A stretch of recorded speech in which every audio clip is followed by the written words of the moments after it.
It's my feel-good breakfast show.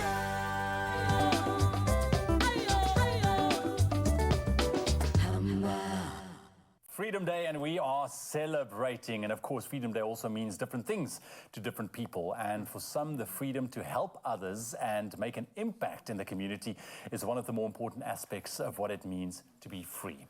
Now, one such organization is the Sozo Foundation, based in Capricorn here in the Western Cape. Started out in 2011, the foundation aims to promote education, skills development, and enterprise in Vrygrond. Now, here to tell us more about this foundation is Aurelie Kabea, Nigel Jonas, and Ashwin Swartz. Goeiemorgen, good morning, and welcome. Good morning. Good to have you guys. How are you enjoying Freedom Day thus far? I know that it's been early, but we've had some pretty impactful conversations this morning already. Totally.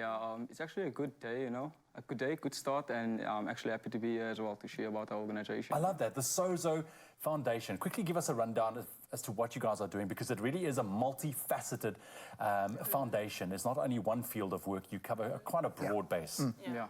So we have our education program, and then our skills development program, and then enterprise as well. So our education program is more focused on getting a student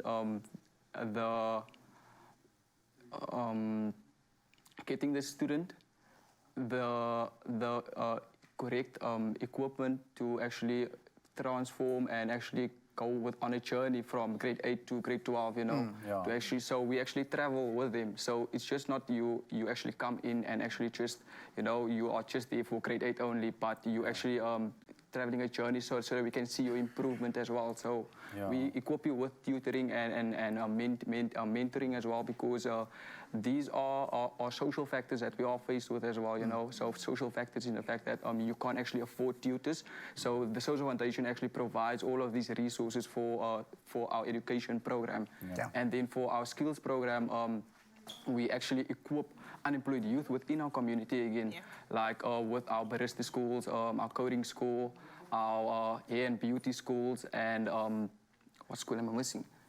So and then the enterprise as well. So everything is just based on how we can equip our young people and, you know, just make them employable for our province and South Africa as and with these different avenues that you guys are going down, and you can reach so many more, I think, youth, you know, what you're working with, and people that really need that help, but also kind of walking, like you said, that journey with them, which I think is important. You know, it's very difficult to do something good right now, and then when it's done, it's done. You know, you want to carry on with that. And already I want to ask you from the education side of things. I mean, you know, every community faces different problems and different scenarios, but with regards to the focus on education, what challenges are you guys facing, and why do you feel that education is such a big and key part of the foundation?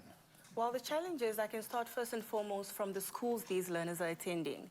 If we look at the amount of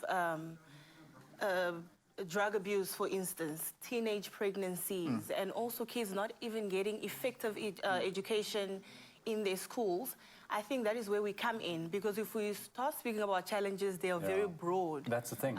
Especially in communities that are underprivileged, like Vrygrond, for instance.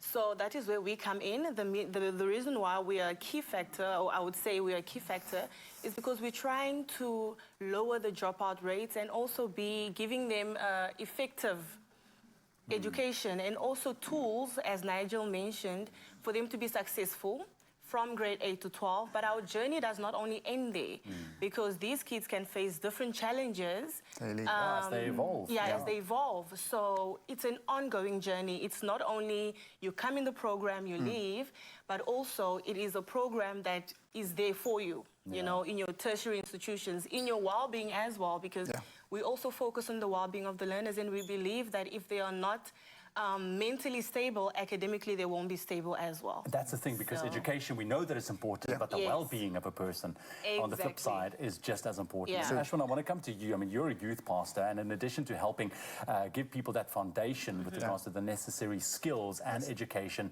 how do you go about working within the community with the foundation to make sure, you know, that you kind of foster well-rounded people with a strong foundation?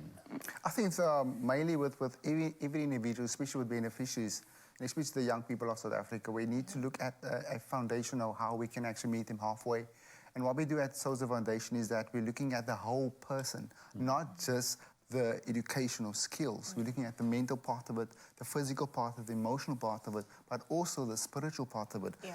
To hone them to the place of wholeness, because sometimes a person can't achieve their purpose and goal if they're not first whole. So that's the purpose of what we do. And what I love what we're doing currently also, and also what we started 3 years ago, is we have a psychosocial department where we talk about the staff wellness, where we literally have assessments and separate groups and sessions where we educate and motivate kids in different factors of conversations that Aurelia spoke about, GBV, gangsterism, trauma in the community.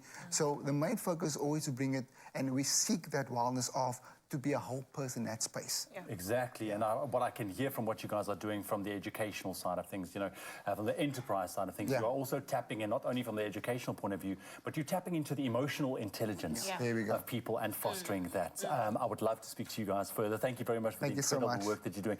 Just quickly, how can people get involved? I mean, you've come a long way since the start of the organization. How do people connect and get involved?